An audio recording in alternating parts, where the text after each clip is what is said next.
오늘은 창세기 38장에 있는 말씀을 가지고 우리가 살펴보려고 합니다. 제목은 이제 목적과 방법의 이중잣대라고 했습니다.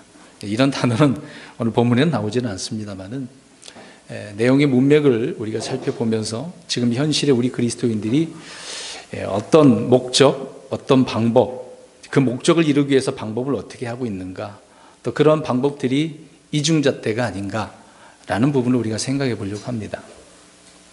제가 이제 전도사 때 있었던 일인데요.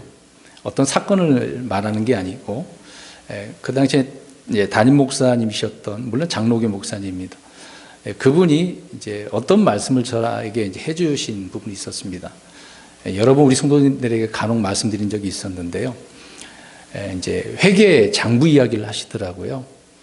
우리가 이제 어떤 회사나 교회도 마찬가지겠습니다만은 뭔가 무엇을 단체를 운영하려면 돈이라고 하는 것이 결부되기 때문에 그 돈을 관리하는 회계, 물론 담당하는 사람이 있겠지만 그 장부 이야기를 하더라고요. 회계 장부, 그러면 우리가 장부를 기록을 하는 사람은 잘 정리를 해야 되지 않겠습니까? 그래서 장부도 맞아야 되고 돈도 맞아야 되잖아요. 근데 장부는 맞는데 돈이 안 맞는 경우가 있어요. 반대로 돈이 맞는데 장부가 안 맞는 경우가 있거든요. 그럼 뭔가 문제가 있는 것 아닙니까? 근데 심지어 심각하게는 장부도 안 맞고 돈도 안 맞는 경우가 있습니다. 그럴 때는 정말 애매하잖아요. 은행 직원들이 과거에 그것 때문에 10원 하나라도 오류가 생기면은 퇴근을 못했다고 합니다. 지금은 뭐 다 계산기 뭐 자동적으로 컴퓨터 시스템이 이제 돌아가기 때문에 큰 어려움은 없는 것 같은데, 과거에는 거의 수기로 하지 않았습니까?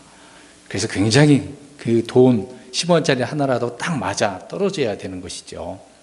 이제 그거를 빗대면서 그렇게 말씀하시면서 설교 이야기를 하시더라고요. 설교가 그 내용 모든 것들이 장부와 돈이 맞는 것처럼 서론, 본론, 결론 그 모든 메시지가 일치해야 된다라고 말씀을 해 주셨습니다. 그 뒤로 저는 그 말을 잊지 않고 항상 앞으로는 제가 그 당시 전도사 때니까 목양을 하게 되어지면 설교를 그렇게 해야 되겠다라는 부분을 많이 생각을 했었습니다. 물론 그 당시에 제가 전도사 때인데 얼마나 뭐 설교를 했겠습니까? 성경을 읽어도 뭐 그 당시에 한 20-30분 읽었나? 그 정도밖에 되지는 않아요. 그러니까 목사님께서 저에게 조언을 해 주신 것이죠. 앞으로 목사가 되려면 이렇게 설교를 준비해서 앞뒤가 맞는 설교를 전해야 된다. 그런 충고의 메시지가 되겠죠. 그 말씀을 듣고 정말 지금까지라도 항상 마음을 두고서 설교를 그렇게 준비를 하고 있는 것입니다. 이제 그런 것처럼 설교자가 설교에 대한 부분이 앞뒤가 다 맞아야 되겠죠. 그러면 이걸 더 나아가서 우리 모든 그리스도인들에게 적용을 한다라고 한다면 어떻습니까?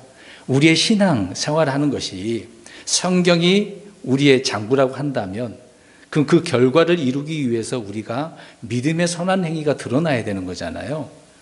근데 그것이 성경의 근거도 아니고 아니면 믿음의 행위가 열매로서 드러나지 않는다고 한다면 장부도 안 맞고 돈도 안 맞게 되어지잖아요.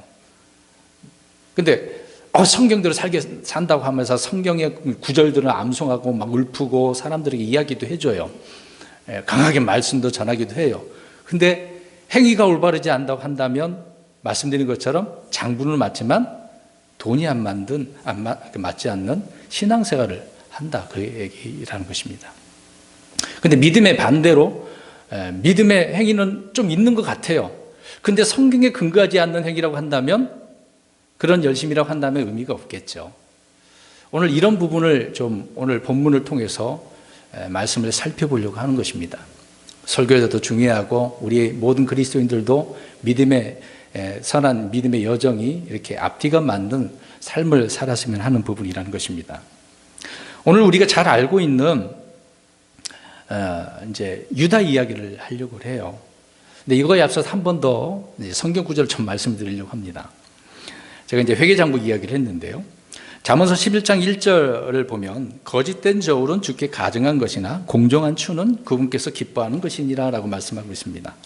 이게 저울과 추를 통해서 어떤 무게를 다루는 거잖아요. 달아보고 딱 맞아 떨어져야 되는데 어떤 균형이 있는 거 아닙니까? 한쪽으로 치우치면 뭔가 문제가 있는 것이니까요. 그래서 그 저울을 잘 균형 잡혀야 된다라고 하는 그런 내용의 말씀인 것입니다. 그래서 거짓된 저울은 주님께서는 좋게 생각하지 않는다는 거예요. 가정이 여기신다라고 이야기합니다. 그러나 공정한 추, 올바르게 했다는 거죠. 이런 것을 하나님이 기뻐하신다고 이야기하는데 이것을 꼭 재판관들, 판사 뭐 그런 사람들에게만 딱 결부시켜서 고정해 놓고 그런 사람들이 그렇게 해야 된다라고 생각하면 안 되는 것이죠. 그 법을 다루는 사람은 법을 다루는 거고 또 그 법이 있으면 백성들이 그 법을 따라야 되는 것 아니겠습니까? 그 법을 따라서 바르게 어떤 규칙을 지키면 뭐 죄인이라고 할 수는 없잖아요. 바르게 살았으니까. 그것이 정상이다 그 얘기입니다. 금방 읽은 구절은요. 균형이 맞지 않는 추가 거짓된 저울인 것처럼 균형이 잡히지 않는 신앙생활은 거짓 신앙이다 그 얘기입니다. 앞에서 말씀드린 다 그런 내용이죠. 우리 이제 신체와 정신이 균형적으로 바르게 자라요. 신체도 정상적으로 우리가 자라난다고 한다면 정신도 생각하는 것도 바르게 자라나야 되는 거 아니겠습니까? 그러나 그렇게 되지 않을 때 비정상이라고 그러잖아요. 흔히 우리는 과분수 그런 얘기를 많이 할 겁니다. 머리는 큰데 몸은 좁아지면 이상하잖아요. 어떤 비대칭이 맞지 않기 때문에 다들 비정상이다 그렇게 이야기를 하는 겁니다. 그렇게 부르듯이 영적 지식과 삶이 균형적으로 자라지 않을 때는 비정상이라고 말할 수가 있는 겁니다. 우리가 영적 지식들을 이렇게 말씀을 배우고 열심히 읽고 그렇게 하고 있는데 삶이 균형이 잡히지 않는다고 한다면 비정상인 것이죠.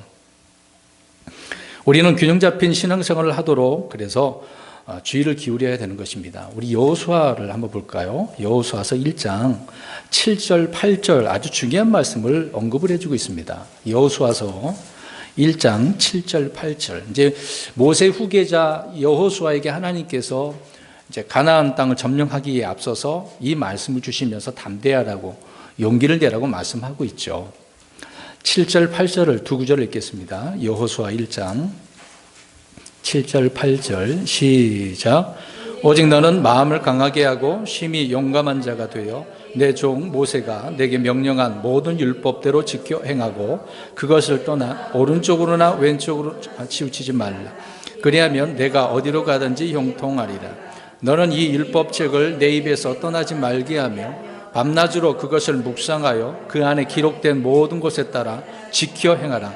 그리하면 내가 내 길을 형통하게 하며 또한 크게 성공하리라. 아멘. 아주 중요한 명령을 주님께서 일러두시고 있는 부분이죠. 지도자로서 해야 될 일이 무엇인가를 설명을 해주고 있습니다. 정말 틈만 나면 불평하고 원망하는 백성들을 이끌고 가나안 땅에 들어가서 점령을 해야 되는 판인데 근데 이 지도자가 만약에 오른쪽으로나 왼쪽으로 한쪽으로 치우치게 되어지면 이 백성들은 어떻게 되냐 이 말입니다. 똑같이 그 길로 가고 흩어지고 자기가 하고 싶은 대로 가게 되겠죠. 그것이 이제 사사기 재판관기에 나오는 내용들 아닙니까?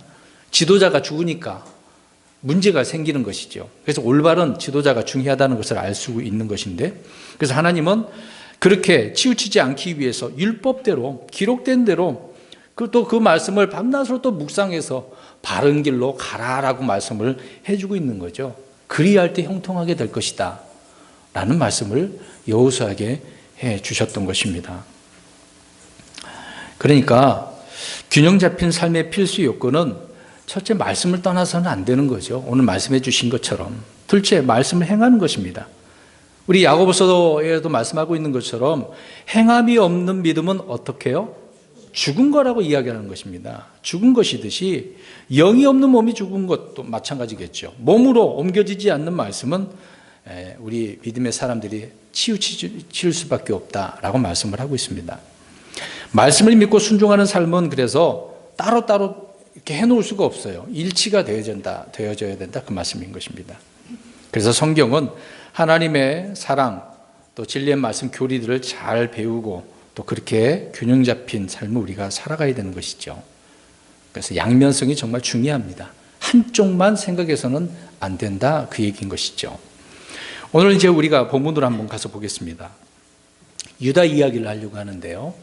야곱의 아들들 중에 유다 이야기가 나옵니다. 뜬금없이 갑자기 장기세기서에 어떤 메시지를 하나님께 쭉 스토리가 이어가다가 뜬금없이 유다 이야기가 나와요. 그것도 자기 며느리와의 문제를 성경은 기록을 하고 있습니다. 물론 씨에 대한 이야기 하는데 왜 이런 구절이 여기에 있을까? 여러 가지 하나님의 뜻을 우리가 생각해보고 이해를 할 수 있습니다만은 이 문맥 중에서 오늘 우리 그리스도인들이 생각해 볼 문제가 있기 때문에 이 말씀을 드리려고 하는 것입니다.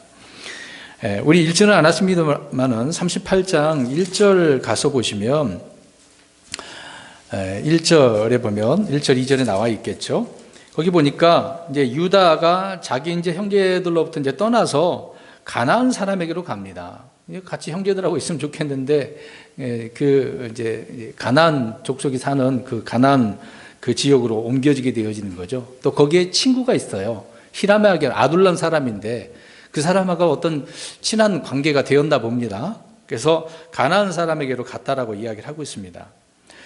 이제 거기에 가가지고 가나안 여자를 취했는데 이제 그 아내를 통해서 아들 셋을 낳게 되어지죠. 엘, 오난, 셀라를 낳게 되어집니다.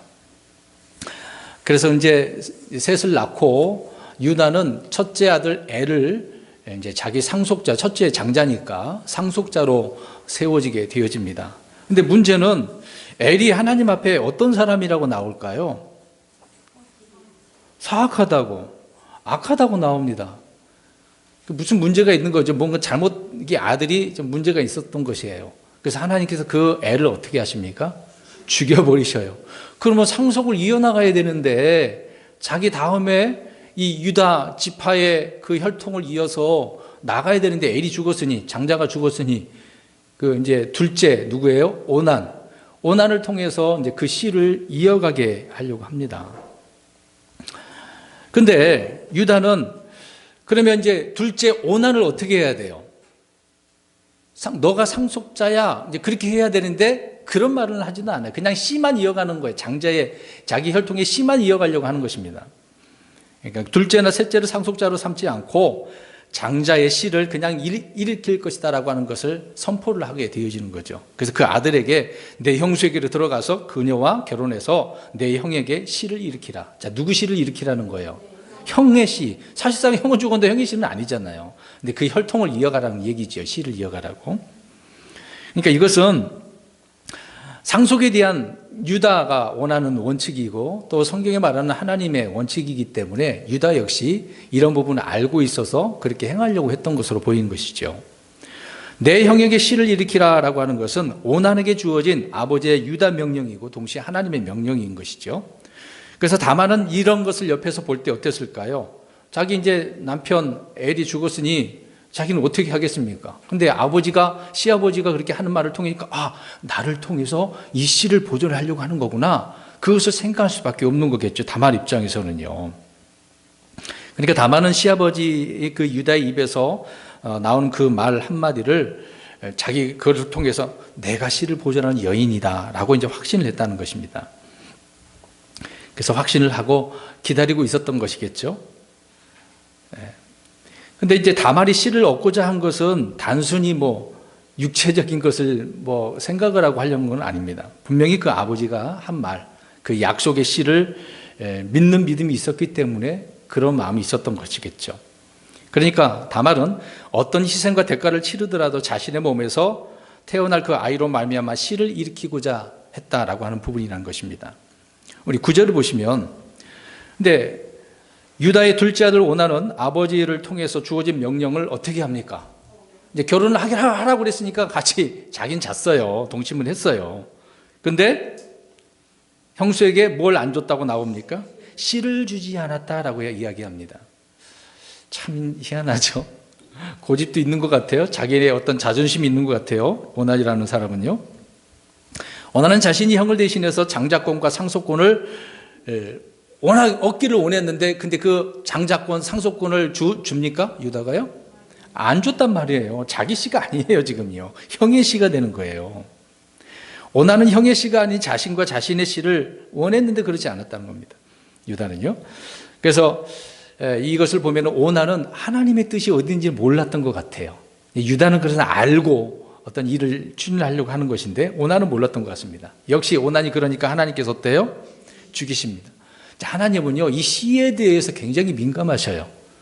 특별히 하나님께서 세우신 그 사람들 통해서 계속 그 시를 이어가고 있는데 자꾸 그 시를 섞으려고 하고 시를 부패시키고 다른 걸로 바꾸려고 할 때마다 하나님은 간섭하셔서 물리치는 것입니다. 오늘 내용도 이제 그런 이제 맥락인 부분이긴 하죠.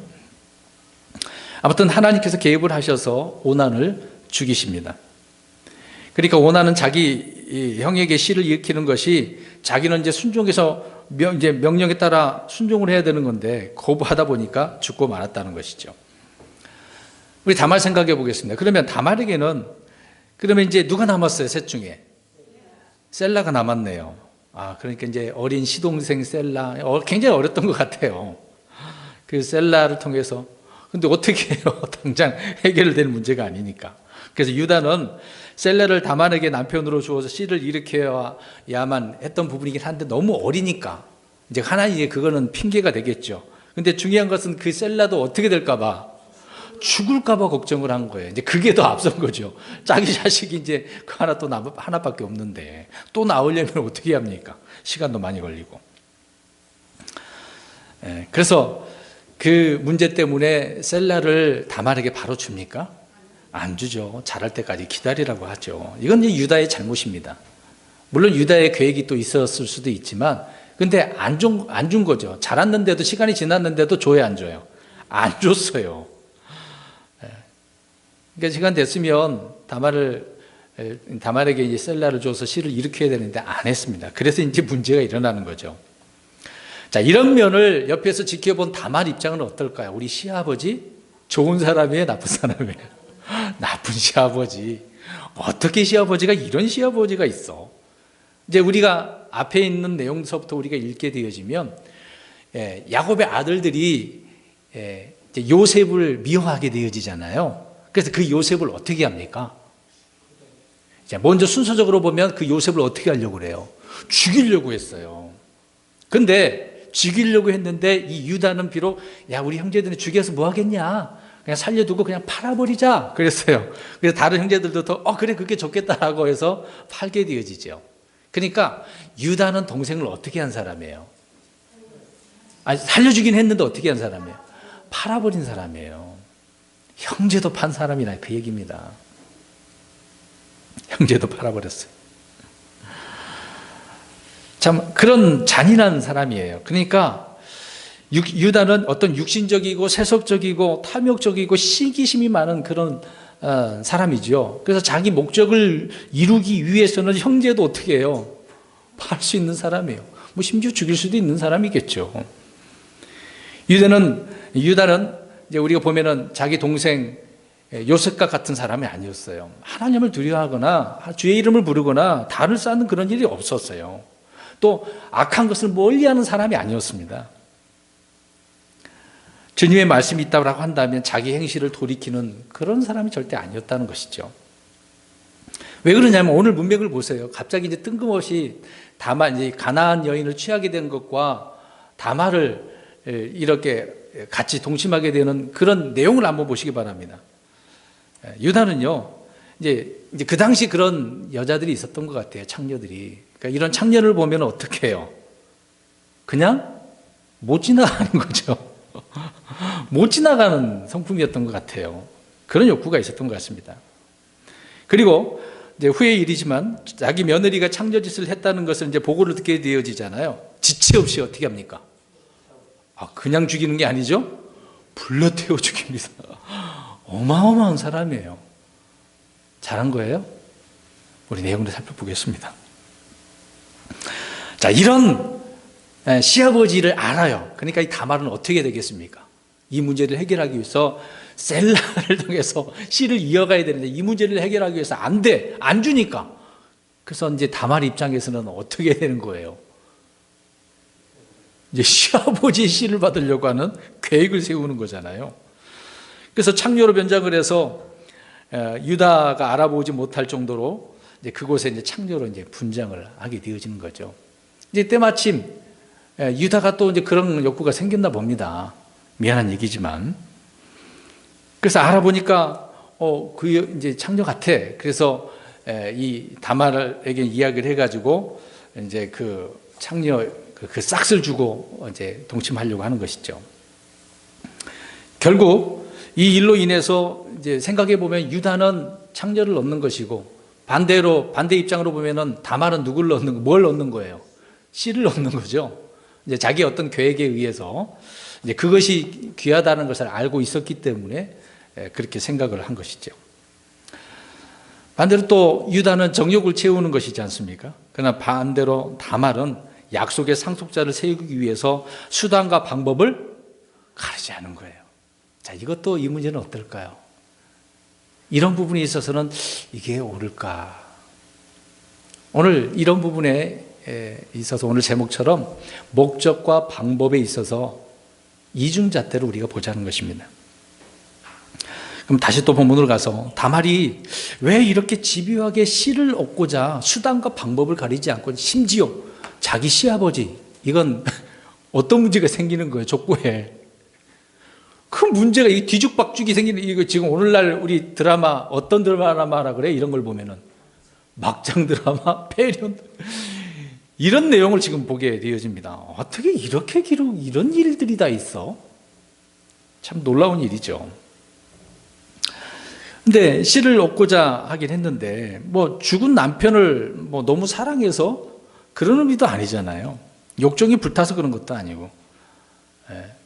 약속의 씨, 상속자를 일으켜야 되는 이런 사명이 이 여자에게 지금 이 다말에게는 있는 거예요. 비록 가나안 이방 여인이긴 하지만, 그런 마음이, 이런 마음이 있네요. 롯가가 이제 룻이죠. 이방 여인이지만 자기 어떤 생각을 하고 하나님을 섬기는 것처럼. 자, 비록 이방 여인으로서 가부였지만 그녀에게는 약속의 씨를 일으키려고 하는 그런 열망에 사로잡혀서 수단과 방법을 가리지 않았습니다. 유다는 그래서 다말을 통해 씨를 얻는 것에 대해서 이제 포기를 했지만 다말은 결코 포기를 하지 않은 거죠. 이 점에서 다말은 어떻게 보면 믿음과 확신이 있는 그런 의로운 사람처럼 보입니다. 이 부분에 대해서는요. 여러분, 의롭다라고 하는 것은 그 사람의 인품, 성품, 어떤 행위, 아름답게 보이고 멋져 보이고 그런 것을 볼 때 정말 의롭다 그렇게 얘기할까요? 그건 의롭다고 하지 않습니다. 성경에서는요, 약속의 말씀을 믿는 그 믿음의 의를 주님께서는 의롭다라고 이야기를 하고 있는 것이죠. 또 그 믿음대로 행할 때 의롭게 되어지는 것을 우리가 구약 내용들을, 믿음의 사람들을 보면 알 수가 있습니다. 우리 그리스도인들은 주님의 의로 말미암아 의롭게 된 것이지만 이스라엘 백성들은, 믿음의 사람들은 대부분 그 삶이 그렇게 드러나는 것이죠. 또 우리 그리스도인들도 물론 주님을 통해서 의로운 사람이 되었지만 우리의 행실도 의롭게 드러나야 되는 것은 당연할 것입니다. 오늘 26절을 또 보시면 유다는 다말이 자신보다 의롭다는 사실을 어떻게 합니까? 이제 나중에 이제 알게 되어지는 거죠. 그래서 칭찬한 것처럼 보이긴 하는데 그것을 칭찬하려고 하는 것은 아니지만 그녀가 말씀을 믿는 믿음을 평가하고 칭찬한 거예요. 내가 이 씨를 이루려고 하는 것을 다만 며느리는 그걸 이루려고 했으니까 그 부분을 칭찬한 것이죠. 또 다시 20절로 가서 보면 유다는 이제 창녀를 살 때 외상으로 한 건 아니잖아요. 돈 값을 치르려고 했어. 근데 당장 없어요. 근데 이제 나중에 준다고 하니까 다말이 뭘 요구합니까? 담보물로 달라고 하죠. 그래서 담보물이 지금 뭐예요? 도장, 팔찌, 지팡이. 참 어떻게 보면 이런 면이 있어서 지혜로운 것 같아요. 자기 시아버지가 어떤 시아버지인지 아니까 다 계획적으로 그거를 준비를 하고 있는 것을 보게 되어집니다. 근데 나중에 이제 담보물을 찾기 위해서 몸값이죠. 그러니까 이제 화대라고 표현할 수 있겠네요. 염소 새끼 한 마리를 이제 돌려주려고 자기 친구를 통해서 가게 보냈습니다. 그랬는데 찾을 수 있어요? 이제 그 친구는 사람들에게 막 물어보기도 해요. 그랬는데 그곳에는 어떤 여자가 없더라? 창녀가 없더라. 이거 큰일인데 이거? 그래서 이제 친구가 돌아와서 보고를 해줍니다. 이제 그때 이제 유다가 그 말을 듣고 어떻게 하죠? 그냥 내버려둬. 그냥 그걸 갖게 해. 그냥 그것으로 포기합니다. 근데 그 이유가 뭘까요? 왜? 이제 그 부끄러움이 어떤 부끄러움이냐가 또 문제입니다. 나는 그 얘기를 또 하려고 그래요. 유다는 창녀와 거리낌 없이 음행을 저질렀는데요. 이걸 생각하면 오늘 그리스도인은 어떻습니까? 그럼 육신적인 그런 부분도 있겠지만 신앙생활의 이중잣 대 이런 부분이죠. 여러 가지 이런 부분을 어떤 육신의 행위들이 주님께서는 원하시는 대로 이런 건 안 좋은 것인데 해서는 안 되는 것인데 즐기는 경우도 많잖아요. 자, 그런 일들을 우리는 거리낌 없이 혹시 행하지는 않습니까? 아무런 죄책감이나 양심의 찔림 없이 오늘 유다처럼 유다는 양심의 찔림이 있었을까요? 전혀 없었어요. 전혀 없었어요.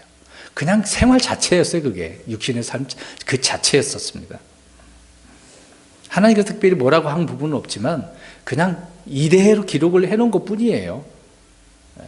그냥 기록을 해놨다고 해서 유다 너 잘했다 그런 경우는 아니라는 이야기입니다. 유다는 세상 친구, 자기 친구에게도 뭐 우리가 이제 신약적인 입장에서 말씀드리는 빛과 소금이 돼야 되는데 그러진 않았잖아요. 자신이 한 그 음행의 대가를 들고 가서 담보물을 찾아오게 했으니 참 자기 친구한테도 부끄러운 일을 보여주고 있는 것이죠. 우리 이제 21절 한번 보겠습니다. 눈으로 보세요. 제가 읽지는 않겠습니다만은 유다가 창녀에게 준 담보물을 찾으러 온 그 유다의 친구는요. 창녀를 찾기 위해서 얼마나 애씁니까? 사람들에게 물어보기도 하고요. 근데 없었어요.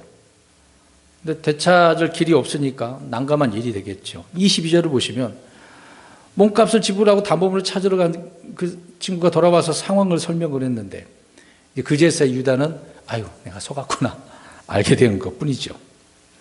상상도 유다는 이제 다말에 의해서 이렇게 속게 된 것인지를 모르고 있었던 것이죠.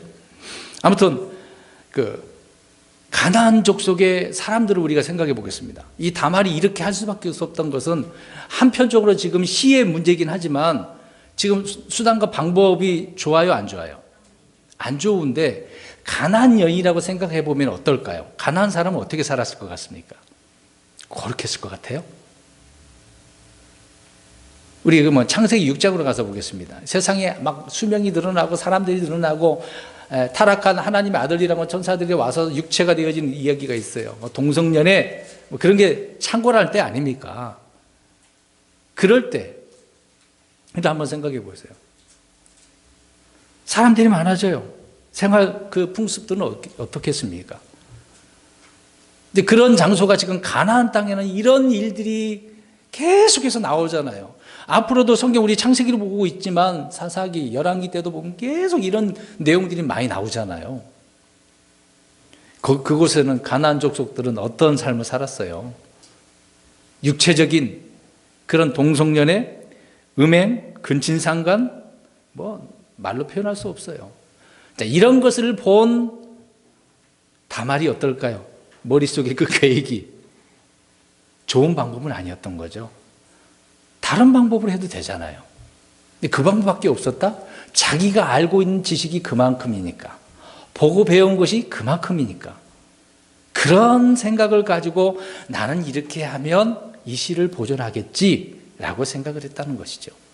자, 목적은 좋았어요. 씨를 보존하는 부분이겠죠. 근데 수단과 방법은 옳지 않았습니다. 올바르지 않았던 거죠. 그런 이유는 삶이 그랬으니까. 23절을 보면 담보물을 찾으려는 노력을 중단합니다. 앞에서 말씀드린 것처럼 그냥 그녀가 그것을 갖게 해라. 그냥 이 일이 조용히 어떻게 돼요? 그냥 마무리 묻히기를 바랄 뿐이죠. 근데 이게 이제 주목할 것인데요. 유다는 자신이 창녀와 음행한 일을 부끄러워했어요, 안 했어요? 잘 보세요. 부끄러워했다라고 그런 이야기를 하지만 창녀와 음행한 일을 부끄러워하지 않아요. 당연한 것처럼. 그러니까 유다는 자신이 한 일에 대해서는 조금도 이런 행위의 문제는 부끄러워하지 않았다는 겁니다. 다만 자신이 한 일, 그 일이 드러나는 것이 부끄러웠어요. 그게 무슨 일이에요? 창녀를 취했으면 뭘 치러줘야 돼? 값을 줘야 되는데 지금 값을 안 줬으니까 드러나면 어떻게 되는 거예요?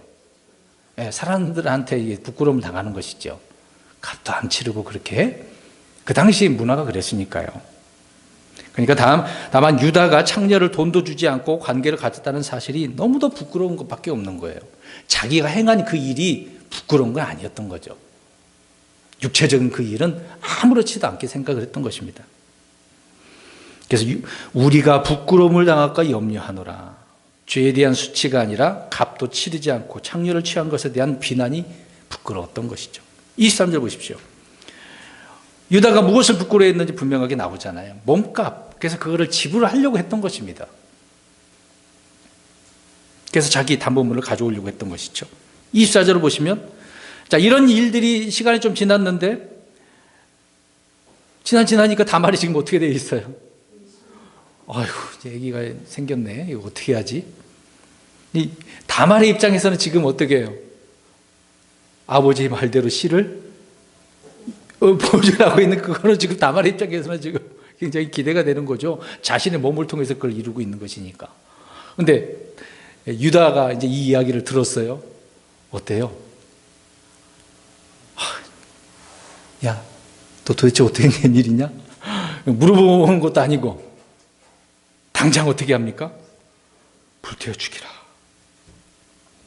참 심각하죠. 근데 이 사절을 보면 사람들이 이제 그것을 유다에게 얘기해 주면서 사람들이 어떻게 이 말을 합니까? 지금 남편이 없는데 중 일이 없으니까 임신을 했으니 사람들의 판단이 뭐냐 이 말이에요. 창녀짓을 했어. 그리고 게다가 아기까지 뱄어. 그래서 사람들은요, 자신이 본대로 생각하고 판단을 하는 거예요. 세상 사람들 한번 생각해 보시기 바랍니다. 나름대로 추측하고 상상하기를 좋아하죠. 이런 것처럼 세상 사람들이 그리스도인들을 보는 시각이 바로 그런 부분입니다. 저와 여러분들이 조금만 흠집 날 정도로 그런 그리스도인이라고 하는데 문제를 한번 일으켜 보세요. 말도 뭐 좀 나쁜 말, 거짓말, 뭐 뒤에서 험담하는 말, 뭐 사기치고 옳은 행실이 아니라고 생각해 보세요. 어떨까요? 이제 그것을 보고 보는 대로 어떻게 한다고요? 판단하는 거예요. 세상 사람들은 그래요. 근데 다말 입장에서는 지금 어때요? 사람들이 그렇게 이야기를 해도 나는 그런 게 아니야. 지금 다말 입장에서는 창녀짓을 한 게 아니죠. 고의적으로 그렇게 행위를 했을 뿐이지만 아무튼 사람들은 창녀짓을 했다라고 그렇게 얘기합니다. 눈으로 본 적은 없지만 그렇게 얘기를 하는 거네요. 그러니까 사람들은요, 재판하기 전에 이미 다 어떻게 해놓고 있어요? 판결을 내놓고 있는 거죠. 결과만 보고 원인이 뭐라고 말하지도 않아요. 물어보면 되잖아요. 야, 다말아, 너 도대체 어떻게 된 일이야? 물어보면 되잖아요. 근데 이것이 소문으로 퍼졌다고 생각해 보세요. 여러분, 지금 오늘날 소문, 참 안 좋은 소문 많이 퍼뜨리잖아요. 그럴 때 연예인들이 그래서 많이 자살을 합니다. 그런 말을 들으면 없는 이야기를 지어서 하니까. 있는 것도 조그만 것 갖고 확대해서 해석을 하니까 죽을 맛이죠. 다말 입장에서는 어때요? 그러든가 말든가. 물론 맞을 때도 있고 틀릴 때도 있겠죠. 그런데 중요한 것은 다말이 지금 아이를 배웠다는 것은 사실이니까. 창조짓을 한 것인지 행음을 했는지 세상 사람들의 생각이고 판단인 것입니다. 그래서 유다가 불태우라라고 말을 하는 것이죠. 얼마나 냉혹합니까? 왜 그랬겠어요? 언제든지 유다는 그런 사람이니까요. 자기 형제 요셉도 어떻게 한 사람인데요. 팔아버린 사람인데요. 뭐 이런 짓을 한 그런 자기 며느리도 그냥 순식간에 그냥 없애버릴 수도 있는 거죠.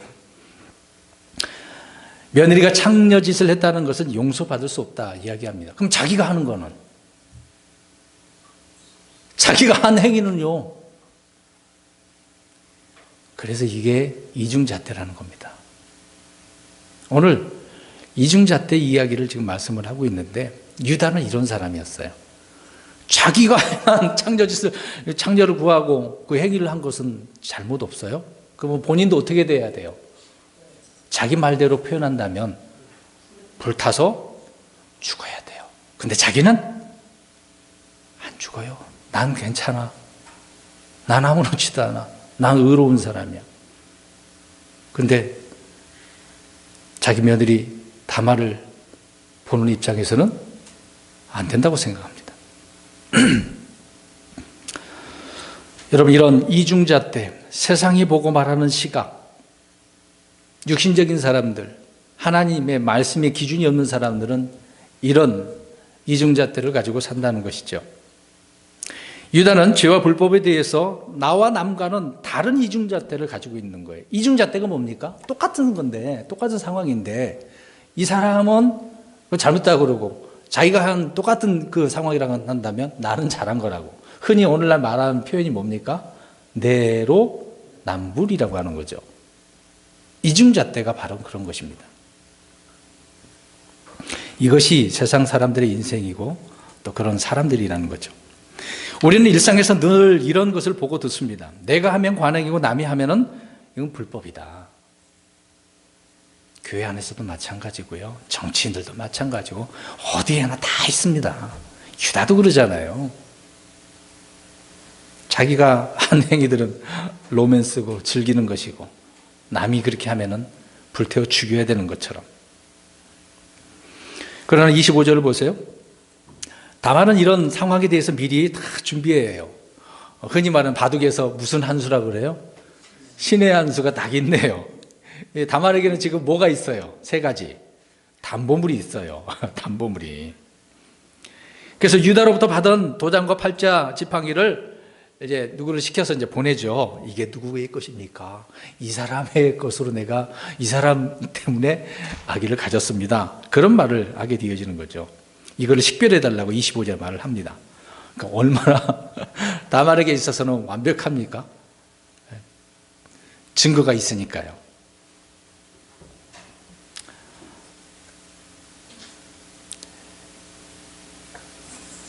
다시 24절을 그녀를 끌어내어 불태우라 라고 명령한 유다가 그 담보물을 본 순간 내가 어떤 사람이라는 거예요.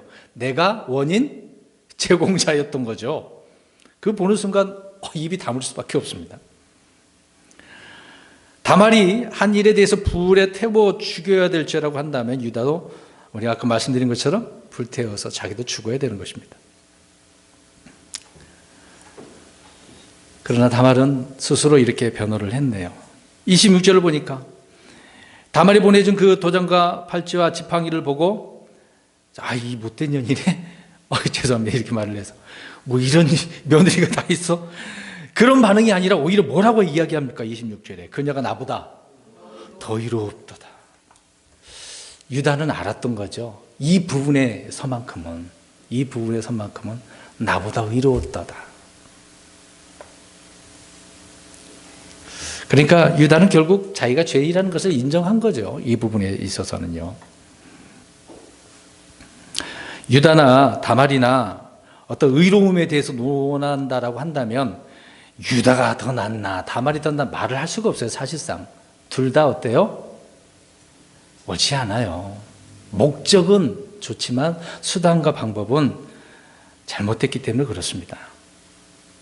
다말이 더 의롭다고 우리가 이야기할 수 있을까요? 오늘 유다와 다말을 놓고 우리가 본다면 이중잣대로 우리가 그 기준을 한번 본다고 한다면 정말 로맨스라고 봐야 돼요? 우리의 신앙이 이렇다고 생각을 해보겠습니다.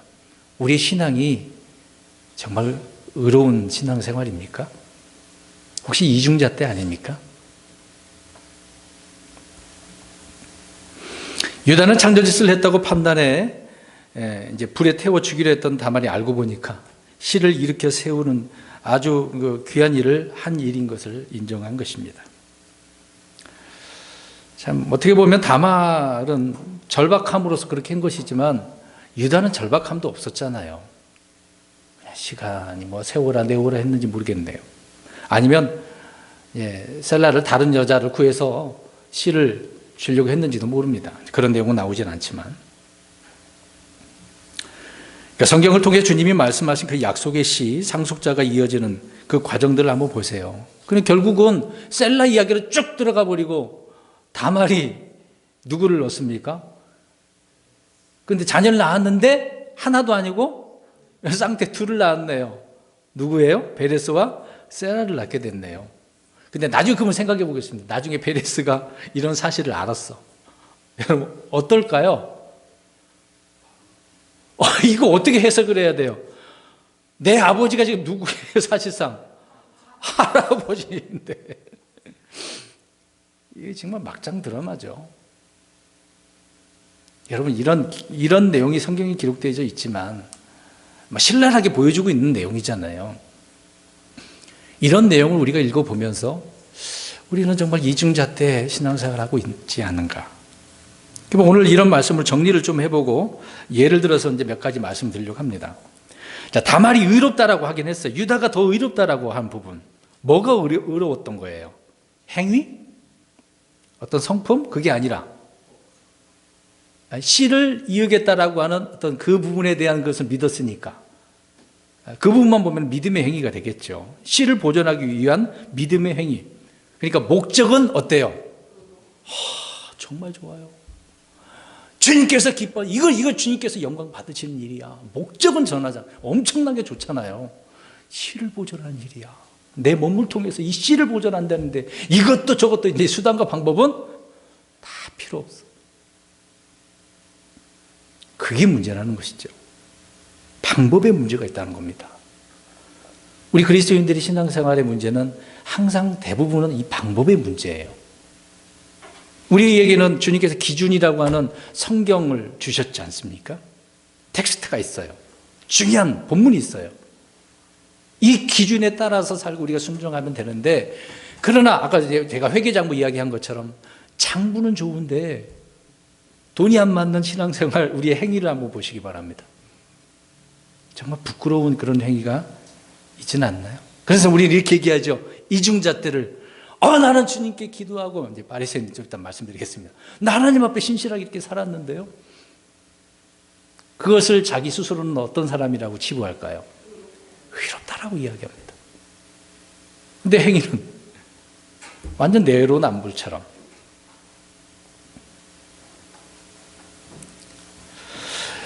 그런 부분에 있어서는 유다는 인정을 해 주었던 것이죠. 유다는 비록 범죄를 했지만 자신의 범죄를 부끄러워했어요? 안 부끄러워했어요? 안 부끄러워했어요. 그런 행위 자체를 부끄러워하지 않았습니다. 누가 이것을 보면 나에게 이제 어떤 몸을 감고 조롱거리가 될까봐 그 부분에 대해서는 부끄러워했을 뿐이죠. 말씀드리고자 하는 내용이 뭐냐면 죄를 부끄러워해야 되는 거잖아요. 우리가 그러면 돈도 안 받고 장부도 안 받는 신앙생활을 했다라고 생각해 보세요. 그러면 어떻게 해야 됩니까? 우리 자신을.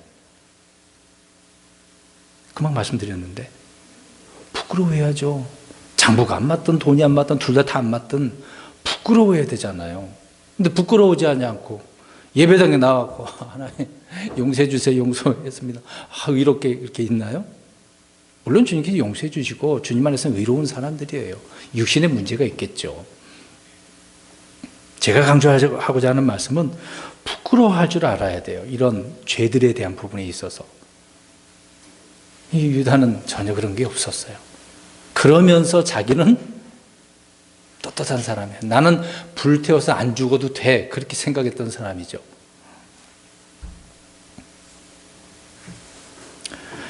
그랬던 유다는 다말을 끌어내서 불태워라고 명령을 합니다. 동일하게 불태워서 죽어야 되는 거죠. 이거야말로 내로남불이 어디 있습니까? 그러니까 씨를 세우는 일에 관해 대해서 다말의 절박함은요, 어떤 관습과 일륜을 뛰어넘었어요. 어떻게 보면 의롭다고 했으니까 그렇게 우리가 생각해 볼 수 있습니다. 목적은 정당했지만 과정은 전혀 그렇지 않았습니다. 그래서 우리는 주의 영광을 위해서 일을 한다라고 하면서 불법과 불의를 행하면 됩니까? 안 됩니까? 오늘날 그리스도인들이 여기에 문제라고요. TV에 나오는 사람들 보세요. 어떨까요? 장부가 맞습니까? 우리는 어떻습니까? 우리도 장부가 맞냐 이 말이에요. 목적은 정당하지만 과정은 비정상의 경우가 많습니다. 주의 일을 한다면서 이중잣대, 이런 신앙은 옳지 않습니다. 그런 예로 우리 생각해 보겠습니다. 신약에 주님께서 말씀하신 내용이죠. 고르반 왜 고르반이라고 그랬습니까? 그 내용이 뭐예요? 예, 주의 일을 주님께 드렸으면 자기 부모에게는 안 해도 돼. 그게 장로들의 전통법이잖아요. 내가 하나님 앞에 했으면 돼. 이런 얘기잖아요. 뭐 11조 내고 봉헌 뭐 하고 뭐 섬기고 그 일을 하면은 부모 공경 안 해도 되는 거예요? 이게 이중잣대잖아요. 그래서 예수님이 이 땅에 오셔서 자기 백성들이 하는 꼴을 보니까 이게 앞뒤가 안 맞잖아요. 이중잣대잖아요. 그래서 자기 의로움을 그들은 바리새인들이 드러내잖아요. 그러니까 이제 바리새인 기도와 세리의 기도를 들어보면 알죠? 바리새인은 어때요? 일주일에 금식도 하고 박하 운양도 되고 여러 번 근육도 하고 자기를 굉장히 드러내잖아요. 그러면서 옆에 있는 누구를 세리와 같지 않은 것을 어때요? 그게 뭐예요? 오늘 말하고자 하는 게 이중잣대잖아요. 근데 반대로 세리는 어떻습니까? 내가 죄인입니다. 그것만 생각하는 거잖아요. 장로들의 전통을 따랐던 사람들, 바리새인들, 그들은 이중잣대로 살았습니다. 오늘 유다가 그랬던 것처럼요. 우리 구약의 사울을 한번 생각해 보겠습니다. 사무엘이 저 아말렉 쳐서 다 아가광도 죽이고 있는 거 다 멸해버려. 그런데 어떻게 했어요? 좋은 것만 남기고 다 멸했어요. 그래서 그걸 가지고 자기 입장에서는 어때? 이 좋은 것을 가지고 어떻게 하려고? 하나님 섬기려고. 근데 이제 사무엘이 딱 와서 보니까 이상한 소리가 들려. 이 양들의 소리는 뭡니까? 그랬더니 사울 왕이 뭐래요? 이 좋은 거 남겨갖고 주님이 섬기려고요. 그래서 사무엘이 뭐라 그래요? 순종이 제사 허물보다 낫다. 아무리 그런 걸 가지고 휘황찬란한 거 좋은 거 갖다 바쳐도 순종하지 않으면 안 된다고요. 그 사울 자체도 지금 어떤 사고방식을 갖고 있어요? 이중잣대잖아요. 이미 말씀을 받았어요? 안 받았어요? 그대로 해야 돼요? 안 해야 돼요? 그게 옳은 거잖아요. 이중잣대를 갖고 있네요. 우리 다윗도 생각해 보겠습니다. 마지막 이해가 되는데요. 지금 군사들은 전쟁을 일으키고 전쟁하고 있어요. 요압 장군이 나가 싸우고 있어요. 근데 다윗은 전쟁을 하고 있음에도 불구하고 성전에 다 올라가서 다 여유 있게 있네요. 이렇게 쳐다보다가 옆에서 누구를 봅니까? 바세바가 뭘 하고 있어요? 또 목욕을 샤워를 하고 있어요. 가만히 있을 수가 없네. 불러다가 문제를 일으켰더니 역시 오늘 내용도 보니까 나오지만 바세바가 어떻게 돼버렸어요? 힘신해 버렸네. 이 사실이 드러나면 돼야 안 돼요. 이걸 감추려고 이제 계획을 벌립니다. 어떻게 해요? 그 남편 우리아를 불러놓게 해서 집에 가서 너 실컷 즐기다가 가 그랬어. 근데 우리아는 어때요? 집에 가지도 않고 거의 도시 밖에서 머물면서 명령을 기다리고 있는 거죠. 야야 왜 안 가니? 그러니까 안 들고 싶어서 이제 어떻게 합니까? 편지를 써가지고 요압 장로 보내서 어떻게 하라고? 제일 앞장서서 보내가지고 어떻게 하라고? 죽게 만들라고. 엄청난 계획입니다. 살인 계획이잖아요. 보세요. 그런 계획을 세웠는데 나중에 나단 대언자가 딱 나타나가지고 하나의 이제 과부모 어떤 양무리를 얘기하고 설명을 하잖아요. 가난한 사람이 왔는데 그거를 갖다 바치는 그 얘기를 하면서 이제 그런 얘기를 하니까 다윗이 그것을 듣고 어떻게 해요? 그 부자가 빼앗은 걸 그 부자를 향해서 뭐라 그래요? 그걸 쉽게 얘기해 죽이라고. 이렇게 가만히 두면 안 된다고. 저 사람 좀 안 되겠다. 그런 말을 했어요. 그랬더니 나단 대언자가 뭐라고 얘기합니까? 그 사람이 누구라고요? 당신입니다. 여러분, 이것도 역시 이중잣대 아닙니까? 지금 다윗 입장에서는 오늘 우리가 흔히 말하는 뭐예요? 로맨스. 근데 하나님은 아니라고 그래요. 방법도 다 문제가 생겼지 않습니까? 그래도 다윗은 훌륭한 사람이라고 하는 이유는 그런 말씀을 듣고 그 자리에서 무릎 꿇잖아요. 근데 오늘 유다는 어때요? 그런 거 어디 있어요? 부끄러움이 없었다니까. 다윗은 그나마 부끄러움이 있었잖아요. 그 일로 인해서 이제 가정에 여러 가지 문제가 생기지만 책임을 받긴 받아야 되잖아요. 그냥 하나님은 안 넘어가시니까. 사랑하는 성도 여러분, 우리의 이중자 때 회계장부가 안 맞듯 맞지도 않는 가운데 내가 하면 무조건 옳다라고 하는 것은 옳지가 않습니다. 세상은 그렇게 흘러갈 수밖에 없어요. 아까 우리 살펴봤잖아요. 세상 사람들 그냥 보는 대로 그냥 판단하고 이미 결과를 어떻게 해요? 정해놓고 있어요. 우리 그리스도인들을 바라볼 때마다 나쁜 놈들이라고 결과를 그들은 정해놓고 있잖아요. 좋은 사람들이라고 이야기하는 건 별로 없습니다. 그냥 어디가 사회적으로 막 교회가 막 이렇게 도와주고 그런 일만 오 잘했다 그 정도일 뿐이지 사사건건 교회를 향하여 어떻게 이야기합니까? 이미 정해놨어. 저 개독교라고. 자, 그러면 왜 이런 문제가 나왔을까요? 그리스도인들이 어떻게 살았으니까. 그렇죠? 항상 이중자 때요. 그리고 항상 TV에 나온 댓글 내용이 그래요. 너희들만 오르냐?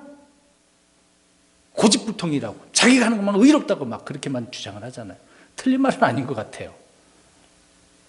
그렇게 주장을 하니까 기독교인들이. 자, 이런 사실들을 우리가 생각해 볼 때 우리는 우리의 신앙생활의 이중잣대가 너무 잘못되어져 있다.